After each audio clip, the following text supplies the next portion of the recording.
and welcome to Morning Cafe presented by Ponvandu Detergent powered by Cyball. பொறுமையாக இடைவிடாமல் முயற்சி செய்பவருக்கே வெற்றி கைகட்டி சேவகம் செய்யும்னு சொல்வாங்க. ஒரு முறையோ இல்ல ரெண்டு முறையோ முயற்சி செய்யறது மட்டும் முக்கியம் இல்லைங்க. நம்மளுடைய இலக்கை அடையிற வரைக்கும் நம்ம முயற்சி செஞ்சுக்கிட்டே இருக்கணும். அப்பதான் நம்மளுடைய வெற்றியை நம்மளால சரியா உணர முடியும்னு சொல்லுவாங்க. உங்களுடைய ஃபேவரட் ஷோவான மார்னிங் கஃபேக்கு உங்க எல்லாரையும் வரவேற்கும் நான் உங்கள் கண்மணி. ஸ்வாதி, என்னாச்சு நீ கொஞ்சம் லேட்டா வந்தேன்னு கேள்விப்பட்டேன். ஆமா கண்மணி, உனக்கு தான் தெரியுமே சென்னை முழுக்க எங்க பார்த்தாலும் தண்ணி பிரச்சனை. சோ வர வழியில பார்த்தனா மக்கள் எல்லாருமே வந்து தண்ணிக்காக போராட்டம் பண்ணிட்டு இருந்தாங்க. ஒரு பக்கம் பார்த்தனா கதிராமங்கலம் மக்களுக்காக வந்து ஆதரவா நிறைய பேர் போராட்டம் பண்ணிட்டு இருந்தாங்க. சோ இங்க சுத்தி அங்க சுத்தி வரதுக்குள்ளே லேட் ஆயிடுச்சு. இப்படியே போயிட்டு இருந்தேன்னா நம்ம தமிழ்நாடு கடைசியில 2வது இடத்துல இருந்து 1வது இடத்துக்கு வந்துரும் போல இருக்கு. 2வது இடத்துல இருந்து முதல் இடமா? எந்த விஷயத்துல சொல்ற? ஆமா ஸ்வாதி, சமீபத்துலதான் இந்தியாவில இருக்கிற மாநிலங்கள்லயே அதிகபட்சமா எந்தெந்த மாநிலங்கள்ல போராட்டங்கள் நடக்குது அப்படிங்கிற ஒரு லிஸ்ட வெளியிட்டு இருந்தாங்க. அந்த லிஸ்ட் படி பாத்தீங்கன்னா முதல் இடத்தை உத்தராகண்ட் மாநிலம் பிடிச்சிருக்கு, 2வது இடத்தை நம்ம தமிழ்நாடு பிடிச்சிருக்கு. என்ன கண்மணி, ஏதோ ஒலிம்பிக்ஸ்ல வந்து முதலிடம் பிடிச்ச மாதிரி சொல்ற. சரி, எத்தனை போராட்டம் தான் நடந்திருக்கு? ஜல்லிக்கட்டுக்காக போராட்டம் செஞ்சு உலகத்துல இருக்கிற எல்லாரையுமே திரும்பி பார்க்க வச்சோம். ஆனா அந்த போராட்டம் மட்டும் இல்லாம முழு மதுவிலக்கு போராட்டம், மீத்தேன் திட்டத்தை எதிர்த்து போராட்டம், மாட்டு இறைச்சிக்காக போராட்டம்னு இந்த ஒரு வருஷத்துல மட்டும் பாத்தீங்கன்னா தமிழ்நாட்டுல 20,450க்கும் மேற்பட்ட போராட்டங்கள் நடந்திருக்கு. என்ன கண்மணி சொல்ற? நானும் ஏதோ 50-60 போராட்டம் தான் நடந்திருக்கும்னு நினைச்சேன். ஆனா நீ சொல்றது பார்த்தா இத்தனை போராட்டங்கள் நடந்திருக்கே. நானும் முதல்ல அப்படிதான் நினைச்சேன். இன்னும் ஷாக்கிங்கான விஷயம் என்ன அப்படின்னு பாத்தீங்கன்னா உத்தராகண்ட்ல இந்த ஒரு வருஷத்துல மட்டும் 21,996 போராட்டங்கள் நடந்திருக்கு. இந்த லிஸ்ட் வெளியே வந்த சமயத்தை தான் இந்தியாவில அதிகபட்சமா போராட்டங்கள் நடந்த முதல் 10 மாநிலங்கள் எது அப்படிங்கறது லிஸ்டையும் வெளியிட்டு இருந்தாங்க. அதுல 10வது இடத்தை நாகாலாந்து பிடிச்சிருக்கு. ஆனா நாகாலாந்துல மொத்தமாவே ஒரே ஒரு போராட்டம் தான் ஸ்வாதி நடந்திருக்கு. ஆக்சுவலி ரொம்ப வருத்தக்கூடிய விஷயம் என்னன்னா, நம்ம ஒவ்வொரு பேசிக் நீட்ஸ்க்குமே வந்து நம்ம போராட்டம் பண்ணி தான் நம்மளுக்கு அது கிடைக்குது. அது ரொம்பவே வந்து ஒரு தவறான விஷயம். சீக்கிரமா அதெல்லாமே மாறி அந்த லிஸ்ட்ல இருந்து நம்ம ஊரும் வெளியே வந்துரும் அப்படின்ட்டு நம்ம நம்பலாம். இந்த செய்தியோட அடுத்ததா யோகாசனம் பகுதியை பார்த்துட்டு வந்துடலாம்.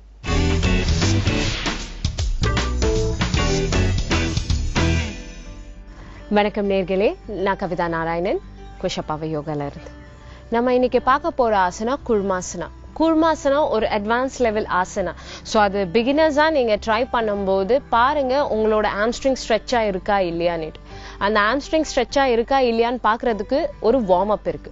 அது ப்ரிப்பரேட்டரி போஸும் சொல்லுவாங்க. ஸோ நீங்க அதை ப்ராக்டிஸ் பண்ணிட்டு உங்களுக்கு அந்த ஸ்ட்ரெச் ஆகுதுன்னா நீங்க குர்மாசன் ட்ரை பண்ணலாம். நம்ம குர்மாசன் பாக்குறதுக்கு முன்னாடி அதோட ப்ரிப்பரேட்டரி போஸ் இல்ல அதுக்கு வார்ம் அப்னு சொல்லலாம். ஸோ அந்த ப்ராக்டிஸ் பண்ணி நீங்க முடிச்சு கரெக்டா உங்களால அந்த பெண்டிங் பண்ண முடியுதுன்னா அதுக்கப்புறமா நீங்க கூர்மாசன் ட்ரை பண்ணுங்க. அதை பண்ணும்போது நீங்க ஞாபகம் வச்சுக்கோங்க, உங்களுக்கு கைகள்ல இருக்கிற தசை கரெக்டா அமுங்கும். ஸோ அந்த மாதிரி அந்த டோன் அப் ஆஃப் பாடி இருந்துச்சுன்னா நீங்க பண்றதுக்கு கொஞ்சம் உங்களுக்கு ஈஸியா இருக்கும், இல்லைன்னா கொஞ்சம் கஷ்டமா இருக்கும். அண்ட் இன்னொன்னு, ஸ்லிப் டிஸ்க் ப்ராப்ளம் இருந்தா ப்ளீஸ் கூர்மாசன் நீங்க ட்ரை பண்ணாதீங்க. அந்த ப்ரிப்பரேட்டரி அதாவது அந்த வார்ம் அப்பையே நீங்க ட்ரை பண்ணிட்டே இருக்கலாம். ஆனா கூர்மாசன் ட்ரை பண்ணதை அவாய்ட் பண்ணுங்க, ஏன்னா அது நிறையவே உங்களுக்கு ப்ரெஷர் கொடுக்க ஆரம்பிக்கும். ஸோ இப்போ அதோட வார்ம் அப் பார்க்கலாம். ஸோ கால்களை ரெண்டுமே ஸ்ப்ரெட் பண்ணி வச்சுக்கோங்க. நீங்க கால்களை ஸ்ப்ரெட் பண்ணி வைக்கும் போது இது ஞாபகம் வச்சுக்கோங்க, உங்க பட் லைன் நல்லா அட்ஜஸ்ட் ஆகுதா இல்லையான்னு. பட் லைன் அட்ஜஸ்ட் ஆகுறது தான் ரொம்ப இம்பார்ட்டன்ட். ஸோ எப்படி இருந்தாலும் பார்த்தாலும் உங்க கால்களோட அட்ஜஸ்ட்மெண்ட்டை பாருங்க. நீங்க பார்க்கும்போது உங்களோட செஸ்ட்டை முன்னாடி தள்ளுறதுக்கு ட்ரை பண்ணுங்க. நிறைய பேருக்கு ஆர்த்ரைட்டிஸ் ப்ராப்ளம் இருக்கிறதுனால இங்க ஸ்ட்ரெச் விழும்போது வலி ஆரம்பிக்கும். அந்த மாதிரி பண்ணும்போது உங்க கால்களை கொஞ்சம் முன்னாடி அட்ஜஸ்ட் பண்ணி வைக்கலாம். ஆனா ஹெல்தியா இருக்கீங்க, நார்மல் பாடி கண்டிஷன்னா நீங்க உங்க கால்களை நல்லா ஸ்ப்ரெட் பண்ணி வைக்கலாம். நார்மலி கைகளை இன்டர்லாக் பண்ணிட்டு மேல தூக்கி கொஞ்ச நேரம் இருக்க பாருங்க. ஸோ இருக்கும்போது தான் உங்களோட ப்ரெஷர் தெரியும். மேல போயிட்டு கீழே வரும்போது அந்த ப்ரெஷர் தெரியாது, பாடியில எவ்வளவு ஸ்டாமினா இருக்கணும்னு தெரியாது. ஸோ உங்களோட இன்டர்லாக் பண்ணிக்கிட்டு மேல இருக்க பாருங்க. அண்ட் மெதுவா ரைட் சைட்ல திரும்பி உங்களோட கால்களை பெண்ட் பண்ணி பாருங்க. அண்ட் மெதுவா மேல வாங்க. இந்த அதுக்கு அப்புறமா கரெக்டா லெஃப்ட் சைட் அண்ட் மெதுவா வந்துட்டு முன்னாடி. இது சீக்கிரமா நிறைய பேருக்கு டச் ஆகலைன்னா பரவாயில்ல, ஹாஃப்வே தான் போக முடிச்சதுன்னா அவ்வளவு ஹிப் ஓப்பனிங் தான் இருக்கு, அவ்வளவு ஆம்ஸ்ட்ரிங் தான் ஓப்பனா இருக்குன்னு அர்த்தம். ஸோ அந்த மாதிரி நிலைமையில நீங்க மெதுவா முன்னாடி போக ட்ரை பண்ணுங்க. ஒரே ஃபோர்ஸா போகாதீங்க, உங்களுக்கு தசைகள்ல வீக்கம் ஏற்படுற வாய்ப்பு அதிகரிக்கும். ஸோ மெதுவா அகேன் கைகளை மேல கொஞ்ச நேரம் இருந்ததுக்கு அப்புறமா நீங்க மெதுவா ரைட், அப்புறமா மெதுவா மேல வந்துட்டு திரும்பி லெஃப்ட், கொஞ்ச நேரம் இருந்ததுக்கு அப்புறமா தான் மேல வந்துட்டு முன்னாடி. இந்த மாதிரி பண்ணி நீங்க பிராக்டிஸ் பண்ணதுக்கு அப்புறமா தான் கூர்மாசன் ட்ரை பண்றதே எப்பவுமே நல்லது. பிகினர் லெவல்ல இருந்து கூர்மாசன் ட்ரை பண்ணும்போது 2 முட்டியும் எழும்போம், பிளாட்டா உட்காராது. அந்த மாதிரி பிரச்சனை இருக்கிறவங்க மெதுவா ட்ரை பண்ணுங்க. ஒரே சமயத்துல காலை கீழே பிரஸ் பண்றது வேண்டாம். அந்த மாதிரி பண்ணும்போது உங்களோட ஆங்கிள் போர்ஷன் அண்ட் இங்க இருக்கிற தசைகள்ல வீக்கம் ஏற்படுற வாய்ப்பு அதிகரிக்கும். ஸோ அந்த வீக்கம் ஏற்பட்டுச்சுன்னா நியர்லி 15 to 20 days உங்களால சரியா உட்கார இருக்கிற பிரச்சனையும் அதிகரிக்கும். So please avoid it. And asanas பண்ணதுக்கு அப்புறமா ஒரு வார்ம் வாட்டர் இல்லைன்னா நல்ல ஹாட் ஷவர் பாத் எடுக்கிறது ரொம்பவே நல்லது. அது உங்களோட பாடியில புத்துணர்ச்சியை ஏற்படுத்தும். ஸோ இப்போ நம்ம குர்மாசன் எப்படி பண்ணலான்னு பார்க்கலாம். குர்மாசன் கொஞ்சம் அட்வான்ஸ் லெவல் ஆசனானால மற்ற ஆசனாஸ் எல்லாம் கரெக்டா பிராக்டிஸ் பண்ணி உங்களால உங்க பாடி ரெடி ஆனதுக்கு அப்புறமா குர்மாசன் ட்ரை பண்றது ரொம்பவே நல்லது. ஸோ அதை எப்படி பண்ணலாம்? உங்களோட ப்ரிப்பரேட்டரி போஸே இப்படிதான். இது ஓபன் ஆகி உங்களோட முன் பகுதியை ஸ்ட்ரெயிட்டா வைக்கிறதுக்கு ட்ரை பண்ணுங்க. செஸ்ட் பொசிஷன் முன்னாடி இருக்கணும், பேக் லைன் பொசிஷன் கரெக்டா இருக்கணும். இந்த மாதிரி இருக்கும்போது உங்க கை ரைட் கை பின்னாடி போகணும். அந்த பின்னாடி போகும்போது பெண்ட் பண்ணி பாருங்க, உங்களோட எல்போ கீழே விழணும். இந்த மாதிரி கீழே விழுந்து உள்ள போகும்போது பைசெப் அதாவது ஆம்பிட் பகுதி இந்த முட்டி கீழே இருக்கிற பகுதிக்கு உள்ள போகணும். உங்க எல்போ தான் போகுதுன்னா நீங்க ரெடியா இல்லைன்னு அர்த்தம். ஆணும் பெண்ணும் ட்ரை பண்ணும்போது பைசெப் உள்ள போனோம், முட்டி பகுதி உள்ள போக கூடாது. அந்த மாதிரி போகும்போது இன்னும் உங்களோட ஷோல்டர் ஓபன் ஆகலன்னு அர்த்தம். சோ நீங்க உள்ள போனதுக்கு அப்புறமா மெதுவா கைகளை பின்னாடி, இந்த கைகளையும் இதே மாதிரி பின்னாடி பண்ணிட்டு மெதுவா உங்க கால்களை முன்னாடி தள்ள பாருங்க. இந்த மாதிரி தள்ளும் போது உங்களோட முட்டி கீழே விடும். மெதுவா முன்னாடி பாருங்க அண்ட் மெதுவா உங்க கைகளை ரிலீஸ் பண்ணிட்டு மேல வர பாருங்க. இந்த மாதிரி பண்ணும்போது டயஃப்ரம் சொல்வாங்க. மூச்சு சரியா உள்ள வெளியே இழுக்கலன்னா டயஃப்ரம் டைட் ஆயிடும். டைட் ஆயிடும்னா இறுக்கிக்கும். அந்த மாதிரி இருக்கும்போது வலி ஏற்படும். ஸோ அதனால வெரி இம்பார்ட்டன்ட் உங்களோட மூச்சு பயிற்சி. கீழே போனதுக்கு அப்புறமா எந்த ஆசனாவும் இருந்தாலும் மூச்சு உள்ள வெளியே எடுக்கிற பிராக்டிஸை நீங்க விடவே விடாதீங்க. விட்டீங்கன்னா உங்க டயஃப்ரம் டைட் ஆகும். இருக்குனதுக்கு அப்புறமா வலி ஏற்படுறது உங்களால பொறுத்துக்கவே முடியாது. அந்த மாதிரி டைம்ல என்ன பண்ணலாம்? நீங்க மறந்து போயிட்டீங்கன்னா மூச்சு உள்ள வாங்கி வாய் வழியா மூச்சை வெளியே எடுக்க ட்ரை பண்ணுங்க. அந்த மாதிரி பண்ணும்போது உங்களோட ஸ்பாம்ஸ் ரிலீஸ் ஆகும். அந்த மசில் ரிலீஸ் ஆனா உங்களுக்கு இந்த டயஃப்ரம்ல இறுக்கம் ஏற்படாது. இன்னொரு தடவை உங்களுக்கு கூர்மாசன் பண்ணி காட்டுறேன். ஃபர்ஸ்ட் உங்களோட கால்கள் பொசிஷன்ல வரும்போது ஞாபகம் வச்சுக்கோங்க, உங்களோட கைகளை இந்த மாதிரி உங்களோட கொலுசு பகுதியில பிடிச்சு ஸ்ட்ரைட்டா இருக்க ட்ரை பண்ணுங்க. மார்பு பகுதியை கொஞ்சம் முன்னாடி தள்ளுங்க. தள்ளும் போது உங்களோட முதுகு தண்டு ஸ்ட்ரைட்டா. இந்த மாதிரி ஆகும்போது உங்களோட பாடி ஸ்ட்ரக்சர் சரியா இருக்கான்னு தெரியும். கூனி வளைஞ்சிங்கன்னா உங்களால எந்த ஆசனாவையும் பண்ண முடியாது. இப்போ அகைன் உங்க கைகளை கீழே இறக்கி, அதாவது உங்க மார்பு பகுதியும் கீழே குனிஞ்சு நீங்க கைகளை சைட்ல விடுங்க. மெதுவா சைட்ல விடுங்க அண்ட் மெதுவா நீங்க உள்ள போகிறதுக்கு ட்ரை பண்ணுங்க. மூச்சு உள்ள வெளியே ப்ளீஸ் மறக்காதீங்க.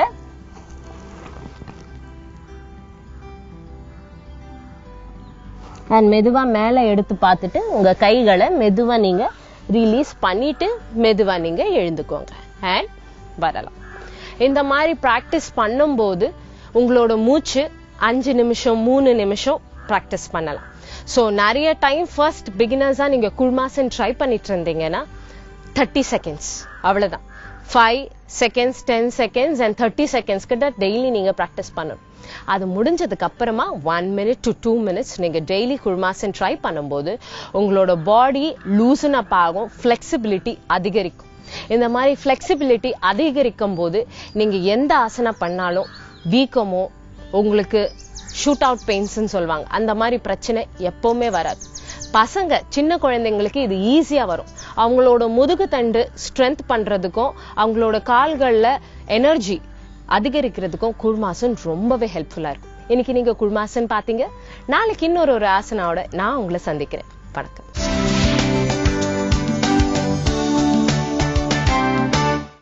Welcome back to morning cafe. Kanmani, திருக்குறள்ல மொத்தம் எத்தனை குறள் இருக்கு? மொத்தம் 1330 குறள் இருக்கு சுவாதி. திருக்குறள் தான் நம்ம எல்கேஜி யூகேஜி காலகட்டத்துல இருந்தே படிச்சுட்டு இருக்கோமே. அது உனக்கு தெரியும், எனக்கு தெரியும். ஆனா திருக்குறளை வச்சு நம்ம பிறந்த வருஷத்தை கால்குலேட் பண்ண முடியும் தெரியுமா? திருக்குறளை வச்சு பிறந்த வருஷத்தை எப்படி சுவாதி கால்குலேட் பண்ண முடியும்? எஸ், இது பண்ண முடியும் கண்மணி. நான் சிம்பிளா வந்து ஒரு செலிபிரிட்டியை வச்சு அதுக்கான எக்ஸ்பிளனேஷன் கொடுக்குறேன். இந்த வருஷம் வந்து நம்ம முன்னாள் சிஎம் ஆன எம்ஜிஆர் அவர்களுக்கு எத்தனை வருஷம் கம்ப்ளீட் ஆச்சு? எத்தனை வயசுனா 99ன்னு நினைக்கிறேன். எஸ், திருக்குறள்ல வந்து மொத்த குறள் பார்த்தனா 1330. இதுல இருந்து அவரோட வயசு 99 நம்ம மைனஸ் பண்ணோம்னா 1231 வருது. இதோட ஒரு காமன் நம்பரான 686 ஆட் பண்ணா என்ன வருது? 686 ஆட் பண்ணா 1917 வருது. இது எம்ஜிஆர் அவர்களுடைய பிறந்த வருஷம் தானே? சூப்பர்ல ஸ்வாதி. இந்த மாதிரி நிறைய பேரோட பிறந்த வருஷத்தை வந்து திருக்குறள்ல இருந்து கால்குலேட் பண்ணலாம். அது மட்டும் இல்லாம திருக்குறள்ல பார்த்தனா நிறைய மேக்ஸ் வந்து அடங்கி இருக்கு அப்படின்னு சொல்றாங்க. திருக்குறளுக்கும் நம்பர் 7க்குமே நிறைய கனெக்ஷன் இருக்கு. எப்படின்னு பார்த்தனா அதிகாரம் 133 ஆட் பண்ணோம்னா 7 வருது. அதே மாதிரி குறள்கள் 1330 ஆட் பண்ணாலும் 7 வருது. அதே மாதிரி ஒவ்வொரு குறள்லயும் பார்த்தனா 7 வார்த்தைகளும் இருக்கு. Wow, super Swathi. திருக்குறளை பத்தின ஒவ்வொரு தகவலுமே பாத்தீங்கன்னா நம்மள அதிக அளவுல ஆச்சரியப்பட வைக்குது அப்படின்னு சொல்லலாம். ஆனா இந்த தகவல்கள் எல்லாம் இவ்வளவு நுணுக்கமா யார் கண்டுபிடிச்சிருக்காங்க? இதை கண்டுபிடிச்சிருக்கவர் யாருன்னு பார்த்தனா கோயம்புத்தூரை சேர்ந்த உமாதானு அப்படிங்கிற ஒரு ரிட்டையர்ட் டீச்சர் தான். சூப்பர் ஸ்வாதி. நம்ம எல்லா இலக்கியங்களுமே மத்த துறைகளோட இணைஞ்சு இருக்கு, சம்பந்தப்பட்டிருக்கு அப்படிங்கிறதுக்கு திருக்குறள் ஒரு மிக சிறந்த உதாரணம். இந்த நல்ல செய்தியோட நம்ம மார்னிங் கஃபேனுடைய அடுத்த பகுதியை பார்த்துட்டு வந்துடலாம்.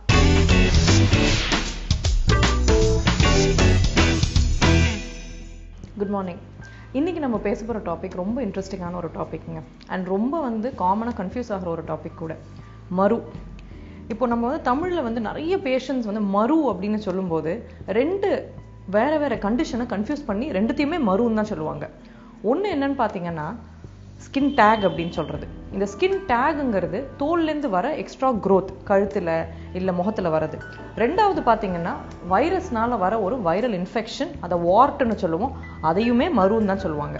இன்னைக்கு டாப்பிக்கோட என்ன எய்ம்னா இந்த கன்ஃபியூஷன் நீக்கிறது தான் எய்ம். ஸோ இனிமேல் வந்து டாக்டர் கிட்ட போகும்போதோ யார்கிட்டயோ சந்தேகம் கேட்கும் போதோ மருன்னு காமனாக சொல்லாதீங்க, இதை பிரித்து கரெக்டாக சொல்லுங்கள்.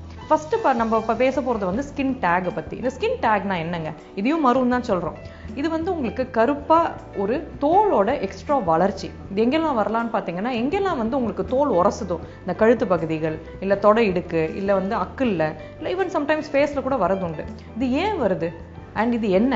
இது வெறும் ஒரு எக்ஸ்ட்ரா க்ரோத் ஆஃப் ஸ்கின் தான். அதாவது உங்கள் தோல்லேருந்து வர ஒரு எக்ஸ்ட்ரா வளர்ச்சி, அவ்வளோதான். இது வந்து உங்களுக்கு கேன்சர் நோயோ இல்லை ஒரு பெரிய என்ன சொல்கிறது ஒரு டேஞ்சரஸ் சுச்சுவேஷனும் ஒன்றும் கிடையாது. இது வந்து ஏன் வருது? நிறைய பேஷண்ட்ஸ் கேட்பாங்க, ஏன் மேடம் எனக்கு மாத்திரம் வருது இது அப்படின்ட்டு. இந்தியன் ஸ்கின்னுக்கே இந்த ஒரு தன்மை வந்து ஜெனட்டிக்காக உண்டு. ஸோ ஜெனட்டிக்லி பார்த்தீங்கன்னா நம்ம பாட்டிமார்கள் தாத்தாமார்கள்லாம் பார்த்தீங்கன்னா நிறைய பேருக்குமே வந்து இந்த ஸ்கின் டேக் வந்து நிறைய கழுத்தை சுற்றி இருக்கும், இல்லை முகத்தில் கூட இருக்கும். ரெண்டாவது கண்டிஷன் என்னன்னா டயபெட்டிஸ். இப்போ நிறைய சுகர் இன்டேக் இருக்குது, இல்லைன்னா நிறைய கார்போஹைட்ரேட் இன்டேக் இருக்குங்கும்போது இன்சுலினுங்கிற ஹார்மோன் வந்து நிறைய சுரக்க ஆரம்பிக்கும். ஸோ இன்சுலின் வந்து அதுக்கு அந்த ஸ்கின்னை வந்து க்ரோத் பண்ணுறதுக்கு ஒரு கெப்பாசிட்டி இருக்கும். ஸோ அதனால தான் டயபெட்டிக்ஸ்லையும் ஒன்று. ரெண்டாவது வந்து நிறைய வெயிட் கெயின் இருக்கிறவங்க, அதாவது ஒபீஸாக இருக்கிறவங்களுக்கும் இந்த மாதிரி இந்த ஸ்கின் டேக்ஸ் வந்து நிறைய தோலை சுற்றி கழுத்தை சுற்றி அக்கில்ல இந்த இடத்துலலாம் இருக்கிறது உண்டு. ஸோ இதுதான் ஸ்கின் டேக். இதை கண்டிப்பாக எடுக்கணுமா அப்படின்னு பார்த்தீங்கன்னா இதனால டேஞ்சர் ஒன்றும் கிடையாதே தவிர காஸ்மெட்டிக் பெனிஃபிட்ஸ். சில பேர் எனக்கு பார்க்க நல்லா இல்லை மேடம், எனக்கு மீட்டிங்ஸ் போகிறவங்க, இல்லைனா வந்து even people who stay at home கூட பார்த்தீங்கன்னா எனக்கு இது பார்க்க பிடிக்கல, இல்லைனா கழுத்தில் செயினில் மாட்டுது, அன்கம்ஃபர்டபுளாக இருக்குன்னு சொல்லுவாங்க. அப்படி இருந்தால் தாராளமாக அதை எடுத்துக்கலாம். லேசர் மூலமாகவோ இல்லைனா வந்து கரண்ட் மூலமாகவோ இதை எடுக்கிறது ரொம்ப ஈஸி அண்ட் ஸ்கார் இல்லாமல் தழும்பு இல்லாமல் ஈஸியாக எடுத்துடலாம். ஹார்ட்லி வந்து ஒரு 1 hour ஒரு 1.5 hours ப்ரொசீஜரில் நீங்கள் உள்ள walk in and walk out, OP lunch time procedure மாதிரி தான் இது. So nothing to worry about. ரெண்டாவது மரு, அதுதான் வந்து நீங்கள் அதாவது நம்ம காமனாக மருன்னு சொல்கிறது வைரல் வாட். இது என்ன? இது என்னன்னு பார்த்தீங்கன்னா உங்களுக்கு இட்ஸ் அ வைரல் இன்ஃபெக்ஷன். கையில், காலில், சம்டைம் ஈவன் உதடுல, இந்த ஏரியாவில் முகத்தில் சின்னதாக க்ரோத் மாதிரி வரும் உங்களுக்கு. அது இன்னும் கொஞ்சம் ஷார்ப்பாக இருக்கும் பார்க்குறதுக்கு. கை காலெல்லாம் பார்த்தீங்கன்னா அமுத்துனாலே வலி இருக்கும் உங்களுக்கு. இது என்ன? இது வந்து ஹியூமன் பாப்பிலோமா வைரஸ் அப்படிங்கிற ஒரு வைரஸ்னால வர ஒரு பர்டிகுலர் இன்ஃபெக்ஷன். இது பரவுமா? கண்டிப்பா பரவும். உங்களுக்கு மாத்திரம் இல்ல, ஒரு இடத்துல இருந்து இன்னொரு இடம். சப்போஸ் சில பேர் என்ன நெருடிக்கிட்டே இருப்பாங்க, அதை போட்டு பிச்சுட்டே இருப்பாங்க. இது ஒரு இடத்துல இருந்து இன்னொரு இடமும் பரவ சான்ஸ் இருக்கு. உங்ககிட்ட இருந்து உங்க ஃபேமிலி மெம்பர்ஸ்க்கும் பரவ சான்ஸ் இருக்கு. இது எப்படி நம்மளுக்கு வருது அப்படின்னு பாத்தீங்கன்னா, common areas like for instance வந்து கோவில் போறோம், இல்லைன்னா வந்து ஸ்விம்மிங் பூல் போறோம் அப்படிங்கும்போது அந்த கிரவுண்ட் பாத்தீங்கன்னா ரஃப்பா இருக்கும். ரெண்டாவது வெட்டா இருக்கிற காலில், நம்ம கால் எப்பவுமே ஈரமா தானே போறோம் அந்த இடத்துக்குலாம். ஏற்கனவே யாருக்காவது இருந்திருக்கு மருன்னா, அந்த ரஃப் ஃப்ளோர்ல நடக்கும்போது அவங்க தோல் வந்து கீழே உதிர்ந்திருக்கும். அந்த உதிர்ந்த தோல்ல வைரல் பார்ட்டிகல்ஸ் இருக்கும்போது நம்ம கால் அது மேல எடுத்து வைக்கும்போது அது நம்ம கால்குள்ள, அது நம்ம ஸ்கின்குள்ள என்டர் ஆயிடுது. இது வந்து ஒருத்தர் ஒரு இண்டிவிஜுவல்ல என்டர் ஆயிடுச்சுங்கும் போது ஒரு 3 வருஷம் வரைக்கும், 3 மாசம்லேருந்து 1 வருஷம் வரைக்கும் சைலண்டா இருக்கக்கூடிய தன்மை இருக்குது. அதுக்கப்புறம் தான் அது வெளியே வரும் உங்களுக்கு. ஒரு ப்ராப்ளம் வந்து மேல்ஸ்க்கு என்னன்னு பாத்தீங்கன்னா, இந்த பியர்ட் ஏரியால வர மருக்கள், சின்ன சின்ன வார்ட் வருது இல்லையா, ஷேவ் பண்றதுனால திருப்பி அவங்களே ஒரு இடத்துல இருந்து இன்னொரு இடம் அதை பரப்பிக்கிறாங்க. ஸோ இப்படி இருக்கும்போது இதை எடுக்கணுமா எடுக்கக்கூடாதுன்னா கண்டிப்பா எடுக்கணும். ஏன்னா இட் இஸ் இன்ஃபெக்டிவ் கண்டிஷன், பரவும், உங்களுக்கும் பரவும், உங்க கூட ஃபேமிலி மெம்பர்ஸ் குழந்தைங்க இருந்தாலும் அவங்களுக்கு பரவும். கண்டிப்பா எடுக்கணும். லேசர் மூலமாவும் எடுக்கலாம், கரண்ட் பேஸ்ட் எலக்ட்ரோஃபல்குரேஷனுங்கிற மெத்தட் வழியா எடுக்கலாம், இல்லைன்னா வந்து லிக்விட் நைட்ரோஜன் ஸ்ப்ரே அப்படிங்கறத வச்சு ஃப்ரீஸ் பண்ணியும் எடுக்கலாம். தழும்பு இல்லாம ஈஸியா எடுக்கக்கூடிய ஒரு டெக்னிக் இது. கண்டிப்பா இதை எடுத்துக்கோங்க. ஸோ ஐ ஹோப் இன்னைக்கு வந்து நம்ம செக்ஷனை பார்த்த அப்புறம் கண்டிப்பா வந்து உங்களுக்கு இது ரெண்டுத்துக்கும் டிஃபரன்ஷியேட் பண்றதுக்கு ஒரு அட்லீஸ்ட் ஒரு ஐடியா வந்திருக்கும். ஸோ அடுத்த முறை ஸ்கின் டேக் இருக்கு, இல்லைன்னா வாட் இருக்கு, நீங்க ஒரு டாக்டர் உங்க ஸ்கின் ஸ்பெஷலிஸ்ட் போகும்போது உங்களுக்கு ஒரு கிளியர் ஐடியா இருக்கும். தேங்க்யூ.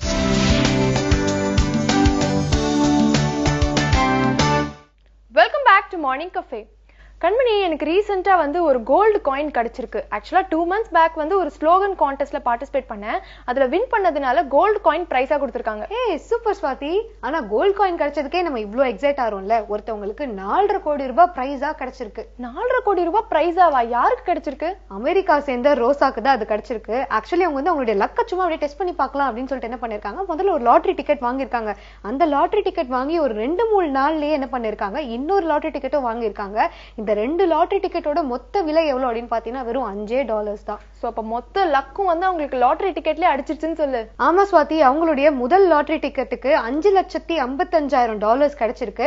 ரெண்டாவது லாட்டரிக்கோ பாத்தீங்கன்னா $1 லட்சம் கிடைச்சிருக்கு. சோ இந்த ரெண்டையும் சேர்க்கும் போது மொத்தமா இந்திய ரூபாய் படி பாத்தீங்கன்னா அவங்க 4.5 கோடி ரூபாய் வின் பண்ணிருக்காங்க. இவ்ளோ பெரிய ஒரு ஹியூஜ் அமௌண்ட் வின் பண்ணிருக்காங்களே, இதை வச்சு அவங்க என்ன பண்ண போறாங்களா? ரோசா சொன்னது கேட்டா கொஞ்சம் ஷாக்கிங்கா தான் இருந்தது. இந்த மொத்த தொகைக்கும் அவங்க ஒரே ஒரு கார் வாங்க போறாங்களாம். ஏன்னா அவங்களுக்கு கார்னா ரொம்ப பிடிக்குமா. சரி, ஓகே, காரோடும் சீரோடும் வந்து நல்லா வாழட்டும் அப்படின்னு சொல்லி நம்ம விஷ் பண்ணிக்கலாம். இந்த செய்தியோட அடுத்த பகுதி சின்னஞ்சிறு உலகம் பகுதியை பார்த்துட்டு வந்துடலாம்.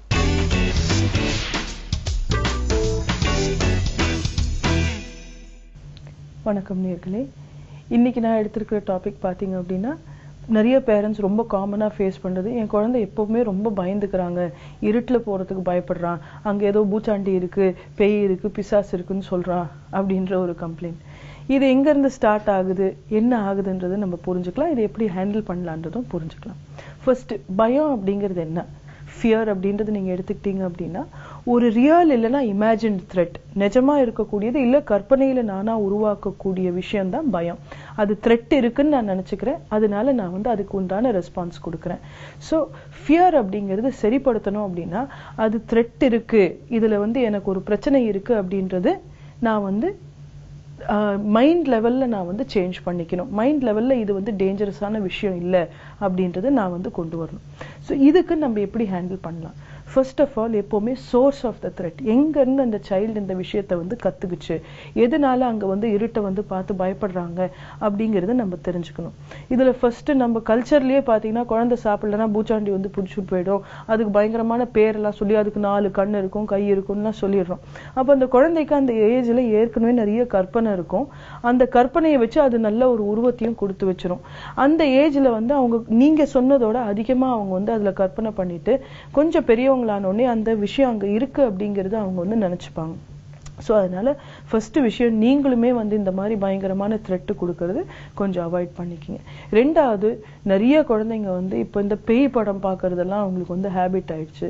டிவிலையோ இல்லை மூவிஸ்லையோ இல்லை ஈவன் ஆன்லைன் போயிட்டு பயங்கரமான சீன்ஸ் எல்லாம் பார்த்துட்டு அது மைண்டில் வந்து ட்ரேஸ் லீவ் பண்ணிடும். அதாவது எப்படின்னா, தினமும் நான் ஒரு விஷயத்தை பார்க்கும்போது அது அதிர்ச்சி கொடுக்கக்கூடிய விஷயமா இருந்தது அப்படின்னா அது வந்து என்னோட மைண்டில் எப்படியா இருக்கும், சாதாரணமாக கண்ணை நான் மூடினாலே அந்த இமேஜ் வரத்துக்கு உண்டான ஸ்டெப்ஸ் வந்து அதிகமா இருக்கும். ஸோ அதனால என்ன ஆகும் அப்படின்னா நிறைய சில்ட்ரன் இந்த பேய் படம்லாம் பார்த்துட்டு அதையே நினைச்சிட்டு இருக்கிறது. இன்ஃபேக்ட் எனக்கு நல்ல ஞாபகம் இருக்கு, ஒரு சினிமால வந்து பேய் வந்து தண்ணியில இருக்கு அப்படிங்கிற மாதிரி காட்டிட்டாங்க ஒரு தமிழ் படத்துல. அதுக்கப்புறம் பாத்தீங்கன்னா ஒரு 4-5 சில்ட்ரன் வந்து குளிக்க மாட்டேன்னு ரொம்ப பயந்துட்டு இருந்தாங்க. ஸோ இந்த மாதிரிலாம் வந்து மூவிஸ் அவங்க பார்த்துட்டாங்க அப்படின்னா அவங்களோட ஏஜுக்கும் மெச்சூரிட்டிக்கும் தகுந்த மாதிரி அவங்க வந்து அதை பர்சனலா எடுத்துப்பாங்க. ஸோ சோர்ஸ் வந்து ஃபர்ஸ்ட் நம்மளோட த்ரெட்லயே இருக்கலாம், ரெண்டாவது வந்து இந்த மாதிரி வந்து மூவிஸ்லயோ மீடியாலயோ வரலாம். தேர்ட் சோர்ஸ் ஆஃப் ஃபியர் பாத்தீங்க அப்படின்னா ஃபேமிலி மெம்பர்ஸ் யாரா வந்து குழந்தை சாப்பிடலன்னா பாரு நீ இப்படி பண்ணனா நான் உன்னை தூக்கிட்டு போயிடுவேன், உங்க அம்மா அப்பாட்டையே விட மாட்டேன் அப்படின்னு சொல்லி நம்ம கிட்ட இருந்து பிரிச்சிருவோம் அப்படின்ற பயத்தை கொடுக்கும்போது கூட ஃபியர் ஆஃப் டார்க்னஸ் வந்து கொஞ்சம் சில்ட்ரன்ல வந்து டெவலப் ஆகலாம். ஸோ அதனால நீங்க வந்து இந்த மூணுமே வந்து அண்டர்ஸ்டாண்ட் பண்ணிக்கணும். சொல்யூஷன் எப்படி கொடுக்கணும், தட் இஸ் ஃபர்ஸ்ட் ஃபியர் என்ன, சோர்ஸ் என்னன்னு பார்த்துருக்கோம். இதுக்கு சொல்யூஷன் எப்படி கண்டுபிடிக்கிறது. ஃபியர் அப்படிங்கிறது வந்துருச்சு அப்படின்னாலே அதை நீங்க வந்து மட்டம் தட்டினாலோ அதை பத்தி சிரிச்சாலோ டே அங்கெல்லாம் ஒண்ணும் இல்லவா நான் வந்து காட்டுறேன் வா அப்படின்னு நீங்க வர வரைக்கும் அவங்க தைரியமா இருப்பாங்க. ஆனா நீங்க இல்லாத டைம்ல அந்த தைரியம் வந்துரும் அப்படின்றது நீங்க நினைக்க கூடாது. அதனால அதை வந்து கேவலப்படுத்தாதீங்க. ஒரு சில டைம் என்ன ஆகும் அப்படின்னா அந்த குழந்தை எனக்கு பயமா இருக்கு அப்படின்னு சொல்லும்போது ஃபேமிலி அதை பார்த்து சிரிக்கிறது, பாரு இவ்வளவு பெருசாயிட்டான் ஆனா போய் பயப்படுறான் பாரு அப்படின்னு சொல்லி கேவலப்படுத்துறோம். ஆனா நம்ம கேவலப்படுத்தும் போது அவங்களால வந்து அந்த ஸ்கில்ஸை டெவலப் பண்ணிக்க முடியாது, சால்வ் பண்ணிக்க முடியாது. அதனால மோஸ்ட் இம்பார்ட்டன்ட் நீங்க என்ன பண்ணணும்னா ரிடிக்யூல் பண்ணாதீங்க. அவங்க சொல்லக்கூடிய விஷயத்த இம்பார்ட்டண்டா நீங்க வந்து கவனிக்கணும். ரெண்டாவது அவங்க ஃபியரை பத்தி பேச விடுங்க. ஏன்னா எப்பவுமே ஒரு குழந்தை வந்து தன்னோட ஃபியரை பத்தி பேசும்போது அதுல உண்மையில எதனால அவங்க பயந்துருக்காங்க அப்படிங்கிறது வந்து நம்மளுக்கு அதுலயே இன்ஃபர்மேஷன் கிடைக்கும். ரெண்டாவது கத்தார்சிஸ்ன்னு சொல்லுவோம். ஒரு விஷயத்தை பத்தி அதோ ஒரு இமோஷனை பத்தி நம்ம பேசும்போது அது நம்மளுக்கு வந்து ஒரு ரிலீஸ் கொடுக்கும். இமோஷனல் ரிலீஸ் கொடுத்துட்டாலே மனசளவுல வந்து நம்ம அமைதியாயிடும். மூணாவது விஷயம் நீங்க புரிஞ்சுக்க வேண்டியது இந்த ஃபியர் ஆஃப் டார்க்னஸ், ஸ்பெஷலா ஃபியர் ஆஃப் டார்க்னஸ் பாத்தீங்க அப்படின்னா அந்த குழந்தையா உருவாக்குனது, அவங்களோட பெர்செப்ஷன்ல இருந்து வந்தது, அவங்களா வந்து அதுல ஒரு மீனிங் கொடுத்துருக்காங்க. அதனால சொல்யூஷனுமே அவங்க மைண்ட்ல இருந்து வந்தாதான் அது சரியாகும். நீங்க வந்து சும்மா ஒரு சாமி போட்டோ கொடுக்கறது, ஒரு மந்திரத்தை சொல்லி கொடுக்கறது எல்லாம் நீங்க சொல்லி கொடுத்தாலும் அது வந்து அது சத்தமா சொல்லுவாங்களே வெளியே அதுல இருந்து அவங்களுக்கு சொல்யூஷன் வராது. அதனால வந்து தைரியத்தை வளர்த்தோம் அப்படின்னா அவங்களோட ஃபியர்ஸை வந்து அவங்களே எப்படி தப்பா கத்துக்கிட்டாங்க, அவங்களே அதை வந்து எப்படி ரிலீஸ் பண்ணணும்ன்றது அவங்க மைண்ட்ல இருந்து வரணும். இதுக்கு நீங்க வந்து டைரக்ஷன் மட்டும் பண்ணலாம். எப்படி இது வந்து என்ன பண்ணலாம் கண்ணு வரீங்களா, நீங்க வேணா அங்க ஒரு 2 நிமிஷம் போய் இருந்துட்டு வாங்களேன் அப்படிங்கிற மாதிரிலாம் நீங்க கொஞ்சம் சப்போர்ட்டிவா இருக்கலாம். நீங்க போயிட்டு வாங்க நான் இங்கேயே தான் இருக்கேன் அப்படிங்கிற மாதிரிலாம் நீங்க ஸ்லோவா இது பண்ணலாம். அண்ட் ஒரு 2-3 எக்ஸ்பீரியன்சஸ் அந்த சைல்டு அங்க போயிட்டு வந்துட்டாங்கன்னா இங்க ஒண்ணுமே இல்லை அப்படின்றது அவங்களுக்கு தெரிய ஆரம்பிச்சிடும். மோஸ்ட் இம்பார்ட்டன்ட் நம்ம வந்து இதுல சப்போர்ட்டிவா இருக்கணும்.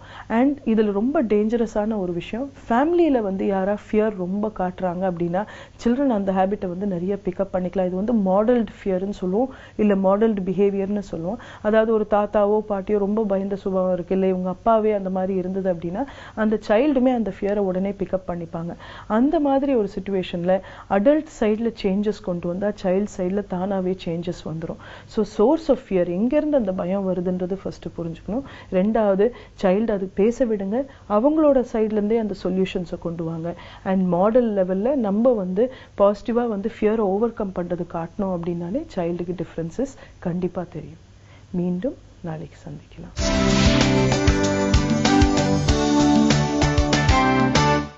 Welcome back to morning cafe. Kanmani, உலகத்திலே சின்ன நாடு எதுன்னு தெரியுமா? உலகத்திலே சின்ன நாடு எதுனா வேட்டிகன் சிட்டி தானே? எஸ், வேட்டிகன் சிட்டி தான். ஆனா வேட்டிகன் சிட்டியை விட சின்ன நாடு ஒண்ணு இருக்கு, அதை பத்தி கேள்விப்பட்டிருக்கேன். வேட்டிகன் சிட்டியை விட சின்னதா? ஆக்சுவலி வேட்டிகன் சிட்டிலே மொத்தம் 451 சிட்டிசன்ஸ் தான் இருக்காங்க. அப்ப அதை விட சின்ன நாடுன்னா அப்ப இதுல எத்தனை சிட்டிசன்ஸ் இருப்பாங்க? எஸ், இந்த நாட்டுல பார்த்தோன்னா டோட்டல் பாப்புலேஷனே வந்து 11 பேர் தான். அண்ட் அந்த 11 பேருக்குமே ஒரு ராஜாவும் இருக்காரு. இவ்வளவு சின்ன நாட்டுக்கு ஒரு ராஜா வேற இருக்காரா? இது என்ன நாடு, எங்க இருக்கு அது? எஸ், இந்த நாடு பேரு பார்த்தோன்னா தவோலாரா. இது வந்து இட்டாலியில இருக்கிற ஒரு தீவுக்கு பக்கத்துல இருக்கு. அண்ட் இந்த நாட்டுல பார்த்தோன்னா 11 பேர் இருக்காங்க. அண்ட் இந்த ஊரை வந்து ஒரு தனி நாடா ரெக்கக்னைஸ் பண்ணிருக்காங்க. இதுக்கு வந்து ஒரு ராஜாவும் இருக்காரு. அந்த ராஜா ஆக்சுவலா இந்த ஊர்ல வந்து ஒரு ஹோட்டல் வச்சிருக்காரு. அண்ட் அவர் பார்த்தோன்னா ரொம்ப சிம்பிளா வந்து ஒரு ஷர்ட் அண்ட் பேண்ட் அப்புறம் ரப்பர் செருப்பு அப்படிதான் போட்டிருப்பாராம். நீ சொல்றத பாத்தீங்கன்னா தவோலாரா நாட்டோட ராஜா தான் உலகத்திலே ரொம்ப எளிமையான ராஜான்னு சொல்லு. ஆமா கண்மணி, ஆக்சுவலா 1986ல பார்த்தனா இந்த நாட்டுக்கு வந்து வித்தியாசமான ஆடுகளை வேட்டையாடுறதுக்கு கார்லோ அப்படிங்கிற ஒருத்தர் வந்திருக்காரு. அவர் வந்ததுக்கு அப்புறமா நான் தான் இந்த நாட்டுக்கு ராஜாவா இருப்பேன் அப்படின்னு சொல்லியிருக்காரு. ஆனா வந்து ஆண்டோனியோவோட ஆன்சிஸ்டர்ஸ் என்ன சொல்லியிருக்காங்க அப்படின்னா, நாங்க தான் வந்து பரம்பரையா இந்த நாட்டுக்கு வந்து ராஜாவா இருக்கோம், அதனால நாங்க தான் இருப்போம் அப்படின்னு சொல்லியிருக்காங்க. சோ அப்போல இருந்து இப்போ வரைக்கும் அந்த ஊர்ல பார்த்தனா ஆண்டோனியோட ஜெனரேஷன் தான் வந்து ராஜாவா இருக்காங்க. இந்த குட்டி நாட்டுக்கு பின்னாடி இப்படி ஒரு குட்டி கதை வேற இருக்கா? இந்த நல்ல கதையோட நம்ம மார்னிங் கஃபேனுடைய அடுத்த பகுதியான ஔவை சொன்ன மொழியாம் பகுதியை பார்த்துட்டு வந்துடலாம்.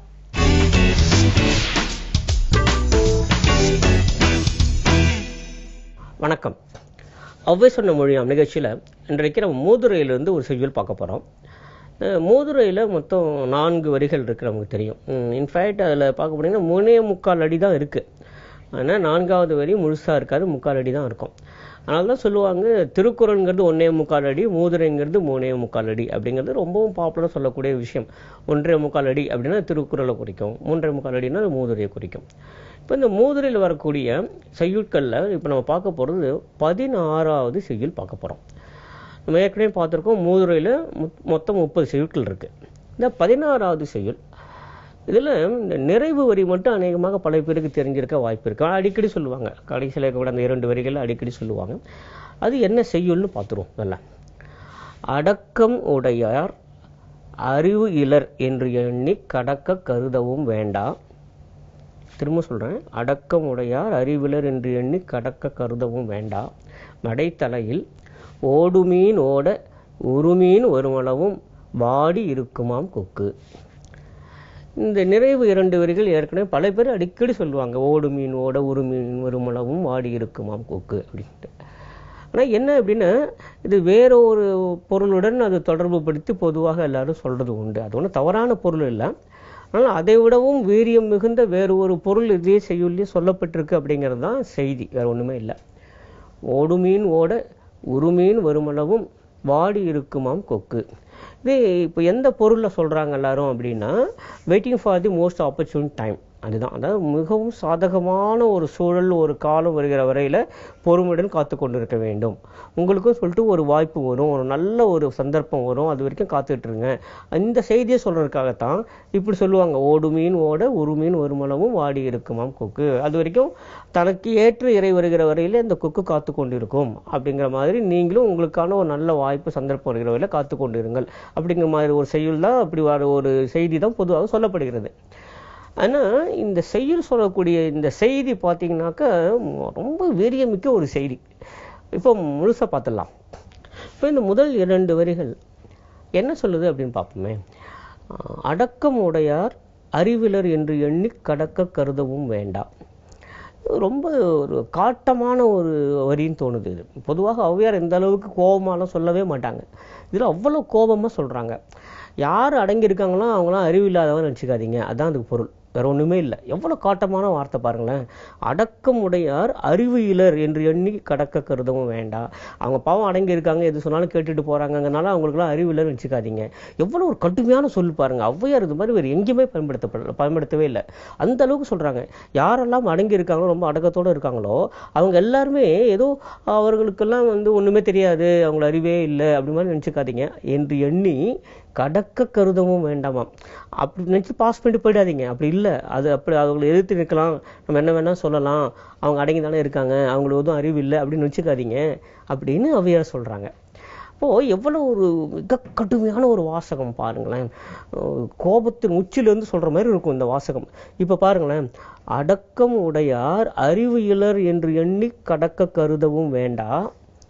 மடைத்தலையில் ஓடுமீன் ஓட ஒரு மீன் வருமளவும் வாடி இருக்குமாம் கொக்கு. மடைத்தலையில்னு என்ன தெரியுங்களா? இந்த மடை நீர் திறந்த வெள்ளம் போல், அப்படி மடை திறந்த வெள்ளம் போல்லாம் சொல்லுவாங்கல்ல, அதுதான். இந்த மடைங்கிறது அடக்கி வைக்கப்பட்டிருக்க ஒரு அணையினுடைய கதவு, சரிங்களா? அது திறந்து விடுகிற போது அங்கேருந்து எவ்வளோ ஃபோர்ஸ்ஃபுல்லாக தண்ணி வெளியே வரும், எவ்வளோ வேகத்தோடு வெளியே வரும். அந்த மடை தலையில் உட்காந்துட்டு இருக்கான், அதுக்கிட்ட அந்த கதவு திறந்த அந்த மதகு பக்கத்தில் உட்காந்துருக்கு கொக்கு, அங்கே நின்றுட்டு இருக்கு, சரிங்களா? மடைத்தலையில் ஓடு மீன் ஓட ஒரு மீன் வருமளவும். இது என்ன பண்ணுது கொக்கு, அது வாடி நிற்குதான் அப்படியே, தனக்கான இறை வரவே இல்லையே அப்படின்னு சொல்லிட்டு. ஆக இந்த போகிற மீனெல்லாம் போட்டும் வந்துட்டே இருக்கு. தனக்கு ஏற்ற இறை, தனக்கு ஏற்ற அளவுக்கான ஒரு மீன் வருகிற போது அதை எடுத்துக்கலாம் அப்படின்னு காத்துட்டு இருக்கு. இதை பார்த்துட்டு இவங்களாம் அவையா சொல்றாங்க, அது எல்லா மீனும் போயிட்டு தானே இருக்கு, இந்த கொக்கு என்ன செய்ய போகுது, பாவம் அது பாட்டு வாடி போய் நிற்குது அப்படின்னு நினச்சிட்டு போனீங்கன்னாக்க கொக்கு சும்மா இருக்க போறதில்ல. தனக்கான ஒரு மீன் வருகிற வரையில, தனக்கு உரித்தான தான் எதிர்பார்க்கிற அளவில் இருக்கக்கூடிய ஒரு மீன் வருகிற பொழுது மிக நிச்சயமாக அது கொத்தி கொள்ளும். அது வரைக்கும் வாடி இருக்கும். அதே போலத்தான் நீங்க இவர் அடங்கியிருக்காரே இவருக்கு அறிவில்லையே நினைச்சிட்டு நீங்க பாட்டும் போயிட்டே இருக்காதீங்க. அவங்க அப்படி இல்லை. தனக்கு ஏற்ற சூழல் வருகிற போது, தனக்கு ஏற்ற எதிரி வருகிற போது, தான் எப்போதெல்லாம் செயல்பட வேண்டும் என்கிற கட்டாயம் வருகிறதோ அப்போது மிக நிச்சயமாக இவர்கள் செயல்படுவார்கள். அப்போது நீங்கள் நிச்சயமாக இரையாகி விடுவீர்கள். இதுதான் செய்தி. ஏதோ கொக்கு சும்மா இருக்கே அப்படின்னு போயிட்டே இருக்கு, அப்படியே போயிட்டே இருந்ததுன்னா விட்டுறாது கொக்கு. அதுக்குன்னு வேண்டிய ஒரு மீன் வரும்போது கொத்தும்.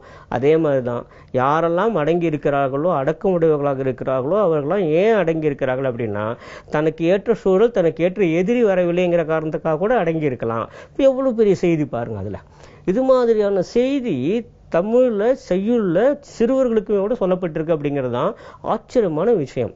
இப்போ மொத்த 4 வரிகளையும் பார்க்கும்போது என்னுடைய வீரியம் எப்படி இருக்கு அப்படிங்கிறது நமக்கு தெரியும். சரிங்களா? முதல்ல இருந்து பார்த்துருவோம், முழுக்க பார்த்துருவோம்.